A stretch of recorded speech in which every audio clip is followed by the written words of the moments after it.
there is a top cryptocurrency right now that is in massive trouble. And honestly, if I was holding it, I'd be selling it.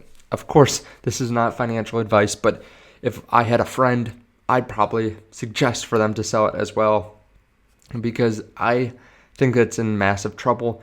And that's pretty evident right now. The person that is behind the crypto as well doesn't seem to be taking this very seriously. And I think they flat out lied about some of the statistics around their cryptocurrency. Now, this is all my opinion. This is not financial advice. This is not fact. They probably would disagree with me, but I want to give you this advice, or this this news, I should say, as quickly as possible. Now, of course, you have to do with that what you want. You have to make your own decision. Now, yesterday in my video, I talked about Binance. We have more news on Binance here today. I said that your crypto is not safe enough on there, and now they're under investigation. They're possibly getting fined. I want to talk about that, along with some other big pieces of news. It seems like there's something happening with Solana that I want to discuss. There's also some CPI data that came out from India today, which is actually pretty interesting. So we're going to cover a lot. If you don't mind hitting the subscribe button underneath the video, I appreciate that. There's so many people that whenever you say anything negative about crypto or a crypto, or the crypto industry this year, or anything, right? They just unsubscribe because they just think you're spreading FUD. But the fact is, I want to bring the news because I think it can help a lot of people if you bring out the proper news and not just the good news all the time, right? I am still positive in crypto long term. And by that, I mean, I still believe in what Bitcoin can do. I still believe in what Ethereum can do. But the majority of my crypto is on cold storage. So I can still speak the truth, though. And I think that's really important. And you want to be from a position of strength. And that's what cold storage does for you. I'll put links underneath the video as well if you want to get a Trezor cold storage wallet. I really like them. They have two different Trezor devices that I'll put underneath the video. One's cheaper, one's a little bit more expensive, but has a touch screen, and they have free shipping for a couple more days here, just 3 more days, I believe. I'll also put links to Margex underneath the video because they allow you to trade long and short on cryptocurrency. So I still think you need somewhere to trade or to buy, right? And then you move it to cold storage afterwards. So I'll put a link to Margex underneath the video as well. Last thing, I will put timestamps underneath the video so you can skip around, but we do have a big upgrade coming to the channel. I actually wanted it to be done before this video, but I thought this data and this news was too important to wait a few hours. So be on the lookout for that. I'm pretty pumped about it. Now, first of all, Bitcoin crypto hasn't really moved, right? We're down 2% over the last day, but really Bitcoin's right about the same spot it's been for a week or so. Now, we did get some inflation news here today. I was actually looking up the CPI expectations for tomorrow, and this came up. India's CPI came in at 5.88% in November, falls below 6% for the first time in 2022, and it was much lower than the 6.4 that was expected.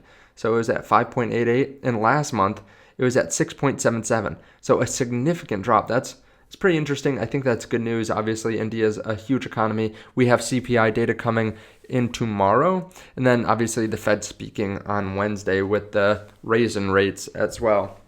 Now, before we get to some of the more important stuff, I do like to take a look at the investor funds flow report. You can see we actually had an inflow this week, and this is pretty back and forth, just depending on the week and the news and the fear, uncertainty, and doubt.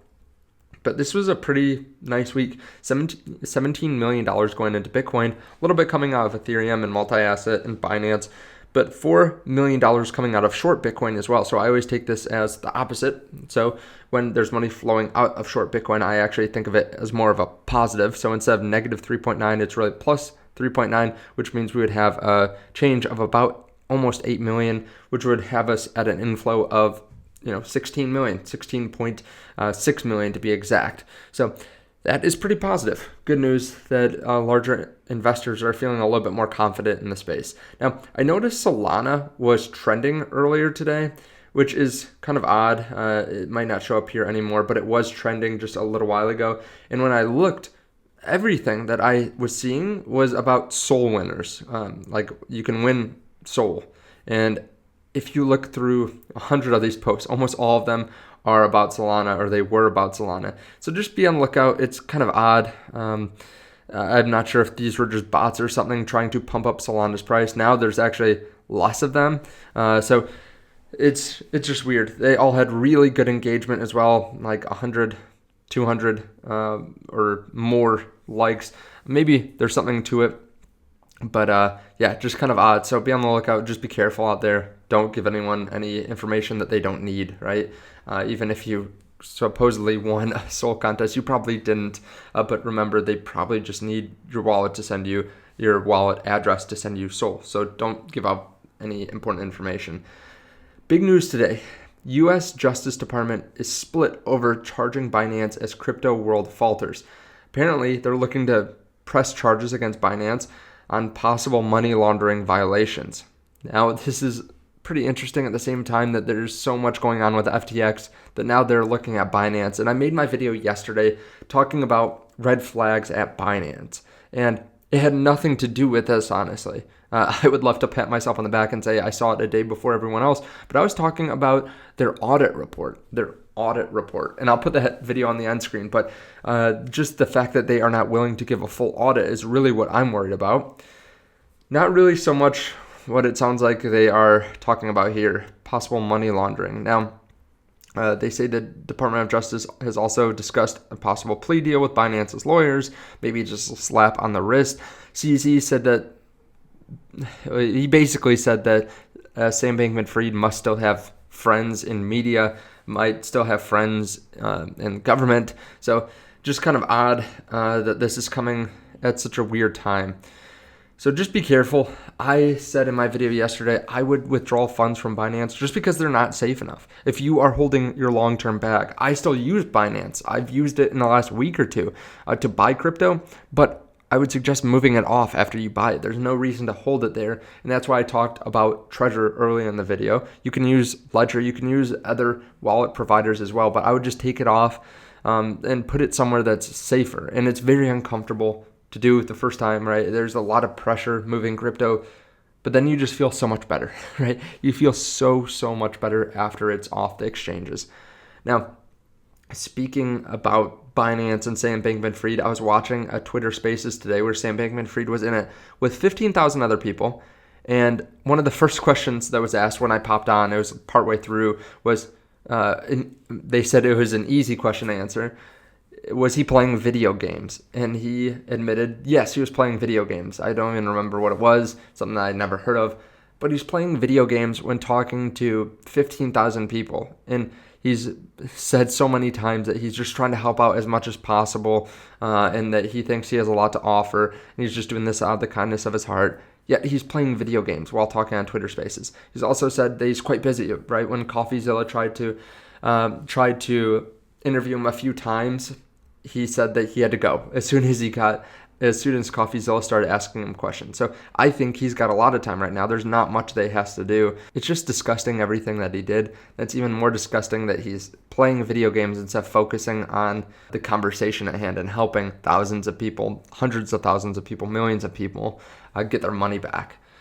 And then the story that I talked about in the title and thumbnail, deploying more capital. Justin Sun is trying to stop a stablecoin slide. Now, even if you don't have money in this crypto, I think you should still pay attention because this is just kind of crazy. Justin Sun tweeted, deploying more capital, steady lads, mimicking a tweet from Do Kwon right before Terra's collapse. I think this just looks so bad and it sounds so bad that he posted the exact same thing that Do Kwon said before it tanked. Like if Do Kwon had posted this and then gotten back to peg with UST, okay, sure. Then it shows confidence, right? But the fact that it collapsed right afterwards and USDD is now collapsing as well. You can see it's at 97 cents, 97.5 cents on the dollar, and fell even lower than that earlier, down to 96 cents on the dollar. It's broken peg. It was close to peg just a few weeks ago, I suppose. Really right around the FTX collapse, it lost peg. And then it started to come back. It was all the way at 0.993, so pretty close, and then fell again. So be careful if you have any crypto in this. I would just take the loss, take the 2-cent loss. Every other crypto has fallen way more than that. Hopefully it's not locked up. They say that it's collateralized 201%, and they're deploying capital. They said that they were deploying, $770,000 or something like that. But that's not going to be enough to bring this up to peg. And they say that they're collateralized, like I said, 201%. So they're saying that they have $1.4 billion just sitting around. It seems like they would not let it lose peg at all if that was the case. Now, this is an algorithmic stablecoin. There's never been one that's successful long-term. USD was the same thing. USD was significantly bigger. It was probably 50 to 100 times bigger at the peak. But the fact is that this is bad for the cryptocurrency market whenever there are stablecoins that break peg. You lose some confidence in stablecoins, or the normal person would lose confidence in stablecoins. The average viewer of the news is not going to know the difference between an algorithmic stablecoin and one that's just backed one-to-one with the US dollar.